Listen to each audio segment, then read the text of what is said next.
Hey guys, welcome back to my watercolor channel, and today I paint a robin. Soon we have a spring in different countries, and I found this beautiful picture of a robin with surrounded by cherry blossoms. So I focus here on my painting, and I haven't wetted the entire bird, just the part where I add some color. I mixed some red out of cadmium red and some deep yellow, so a very warm yellow, because I leave the cherry flowers basically in a nice pinkish color, nice pinkish shade, but I want that the chest of the robin still has this warm red color as they usually do. So I add here my first layer. Usually the first layer is not very strong, and as I haven't painted a robin before, I don't want to add too much paint there. So I'm doing it step by step. The head and the part of the robin have already dried. Now I added more border, and I add some turquoise blue. I think it fits nicely with the red color. And then I continue to add some gray.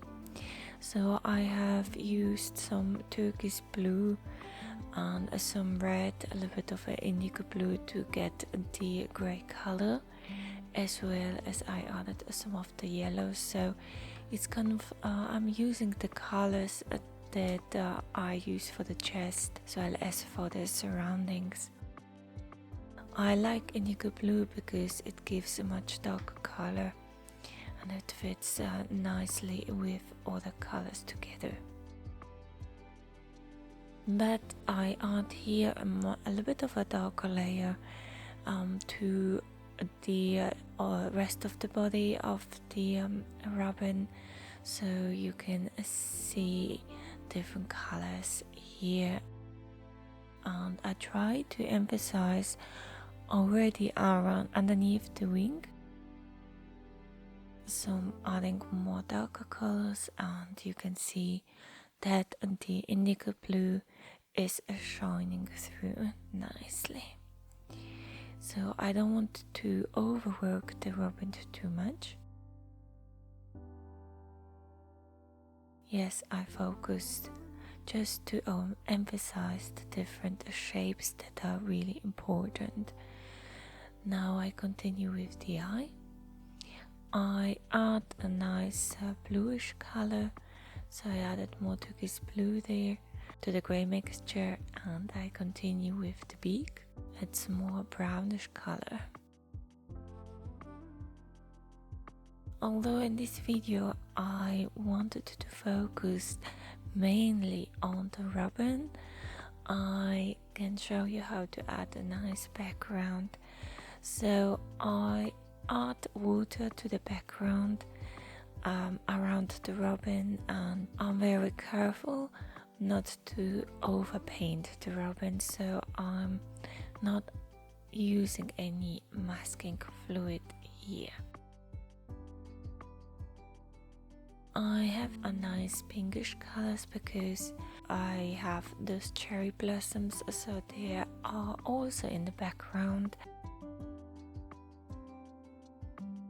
I add a little bit of a turquoise blue, which turns into purple, and then around the robin adding more of a purplish bluish colors. I mixed more of the red, so you can see here I have cadmium red and opal rose, and I add some flowers around as well as on the chest. So I like to add this blurry edges to the main subject. I also mixed the brown color from indigo blue, add some turquoise blue, and adding some red and yellow, so I make sure that it is brown, not really bright brown, because I don't want it to distract from the robin too much. And then later on I will add more of the petals of the flowers. But while the paper is wet, I want to add the branches so that they look more blurry, and so it looks like they're in the distance.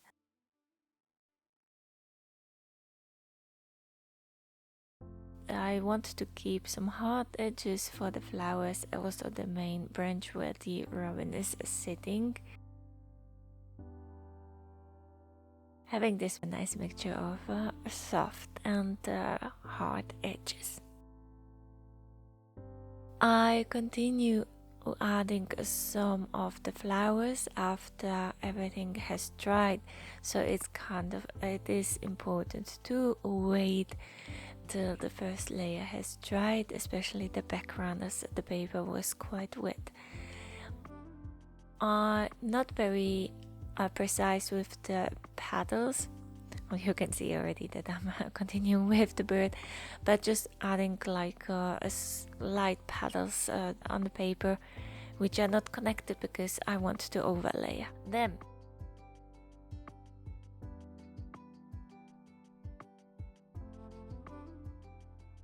Now my bird. I'm here very careful, so I want to emphasize the roundness of the belly, and obviously, and then adding a light layer, as well as emphasizing and more of the under the wing, so really creating a contrast. I occasionally wet the certain area and then add more of the paint there, so it's more of a bluish dark paint, and using mostly indigo blue and turquoise blue.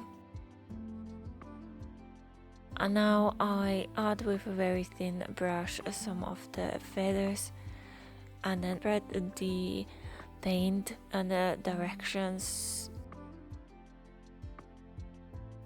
and then add some water. So with this way I can create a nice roundness without adding too much heaviness to the different areas.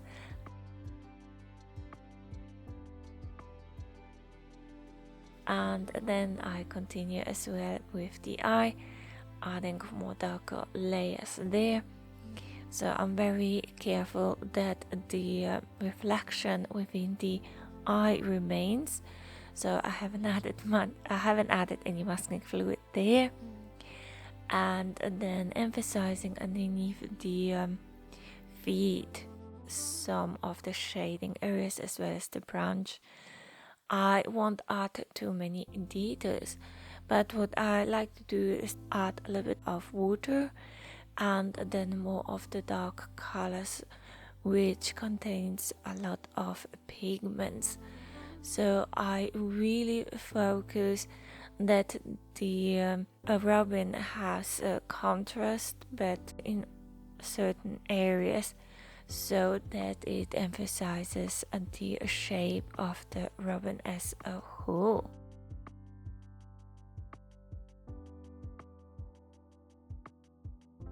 I also add more warm colors to the chest of the robin, or to the red part of the robin, so underneath the beak and a little bit on the chest. And for the same reason, just to add more roundness there, and to the eye, as well as where the wing is meeting basically the head area.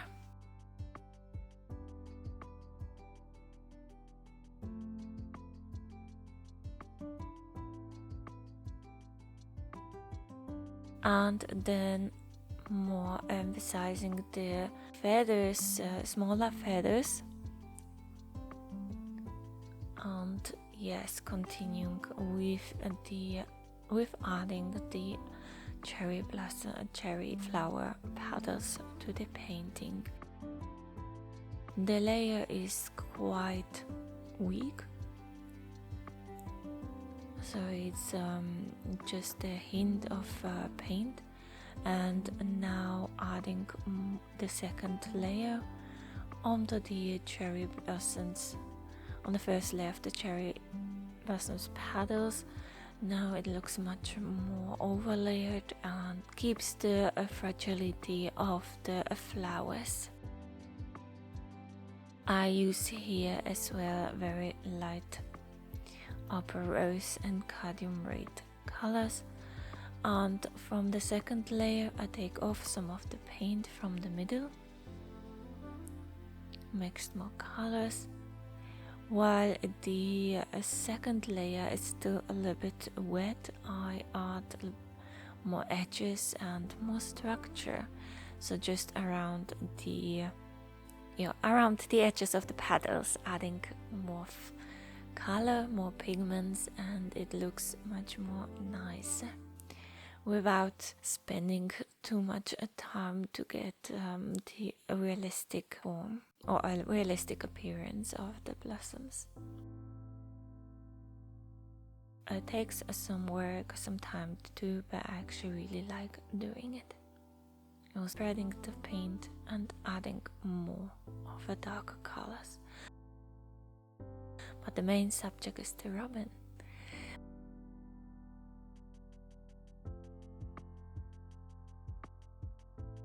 But that was it. So thank you for watching and remember to subscribe. Bye!